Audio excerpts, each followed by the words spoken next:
башын ашып, Аксулук туугандарда ушундай колдоо митингин, эркиндик, биримдик митингин уюштуруп атыптыр.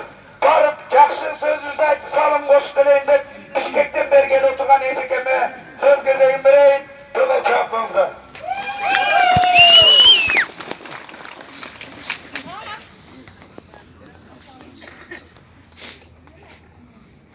Саламатсыздарбы мекендештер?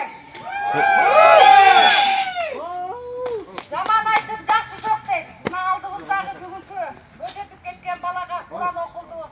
Ошол баланын жакындарына, туугандарына терең кайгыруу менен көңүл айтамын. Жаткан жери жайлуу, топурагы торко болсун, жаны жанаттан орун алсын. Туугандар, мынакей бүгүн эл чогулуп, эл жыргаганынан, же кыларга иши жогунан ушу жерге чогулуп отурган жокпуз.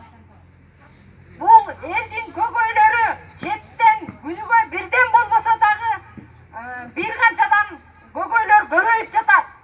Мен Сматова Рускүл Садыр Жапаровдун колдоо штабында ошол жерде элдин атынан, аксакалдардын, ак элекче энелердин атынан ачылган колдоо штабында өзүмдүн салымымды кошуп отурам. Бүгүн бул жерге штаб башчысы Медет Омошевич келмек.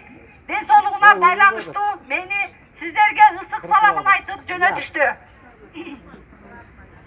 Урматтуу туугандар, Садыр Жапаров акыйкатсыздык менен соттолду. Сот чечими чыкканда дагы эң оор кылмышты, эң чоң сурокту берди. Бул эмне дегенди түшүндүрөт? Бул биздин өлкөбүздө ыймандуулукту, гумандуулукту, акыйкаттыкты орнотулган сот өкүлдөрүнүн акыйкатсыз чечиминен элдин арасында бүдөмүктү жаратып, мына ушундай Садыр Жапаровдун колдоо штабын ачканга колдоочуларын көбөйтүүгө жол отуп жатат.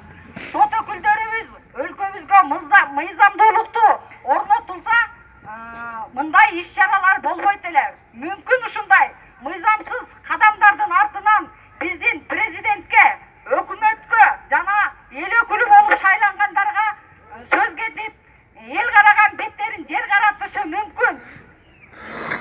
Мисалы үчүн мына азыр деле баш ал десе, бөрк ал десе баш алгандар бар. Азыр мына ушул жерге жакшынакай светти берип, кишини момунча элдин оюн бузбай, жергиликтүү бийлик жакшынакай светти өчүрбөй койсо, мына өкмөткө дагы, бийликке дагы элдин нааразычылыгы азаят эле.